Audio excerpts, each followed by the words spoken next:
მოგესალმებით. მაღალი საზოგადოებრივი ინტერესიდან გამომდინარე. კიდევ ერთხელ ვეხმაურებით ორგანიზაცია სამართლიანი არჩევნების არასწორ, მანიპულაციურ და დეზინფორმაციულ განცხადებას კენჭისყრაში მონაწილე ამორჩეველთა გენდერულ სტატისტიკასთან დაკავშირებით.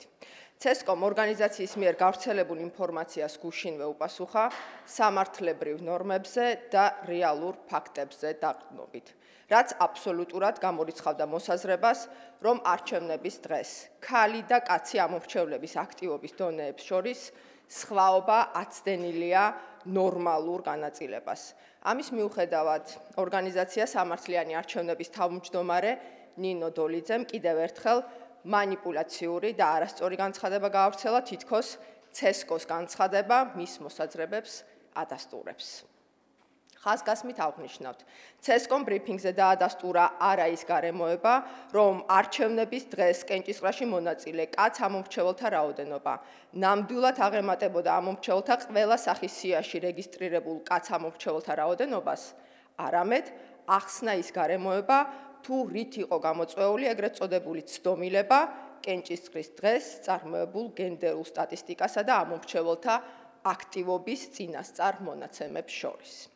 კენჭისყრაში მონაწილე ამორჩეველთა რეალური რაოდენობა დგინდება კენჭისყრის შედეგების შემაჯამებელი ოქმებით, რომლებიც ემყარება საარჩევნო ბიულეტენების საარჩევნო კოდექსის მოთხოვნათა დაცვით მთვლელების მიერ საარჩევნო ბიულეტენების ხელით დათვლის შედეგებს.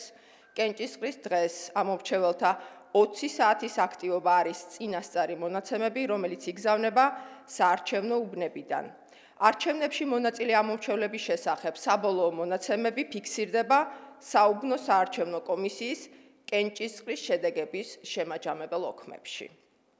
CESCOM საზოგადოებას განუმარტა, რომ გენდერული სტატისტიკა არ წარმოადგენს ოფიციალურ მონაცემებს, რომლებიც შეიტანება შედეგების შემაჯამებელ ოქმებში.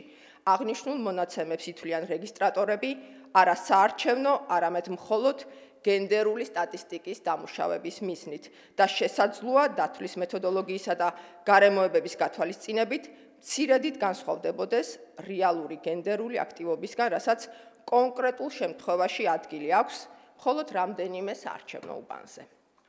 კიდევ ერთხელ შევახსენებ, რომ საარჩევნო უბნებზე არჩევნებში მონაწილეობას იღებს სპეციალურ სიებში შეყვანილი ამორჩევლები. საარჩევნო ადმინისტრაციის მოხელეები, სტაციონარში მყოფი ამორჩევლები, პატიმრობაში მყოფი ამორჩევლები, სამხედრო მოსამსახურეები, რომელთა სამსახურის პირობები მოითხოვს მათ ყოფნას რეგისტრაციის ადგილისგან განსხვავებულ მისამართზე. ამ ყველაფრის გათვალისწინებით 11 საარჩევნო უბანია, სადაც კენჭისყრის დღეს საუბნო საარჩევნო კომისიებიდან შეცდომით გადმოიგზავნა არჩევნებში მონაწილე ქალების რაოდენობა, რამაც გამოიწვია ცდომილება არჩევნებში მონაწილე კაცების რაოდენობაში და ისეხება 150 ამორჩეველს. დეტალური ინფორმაცია შეგიძლიათ ასევე იხილოთ ჩვენს ვებგვერდზე.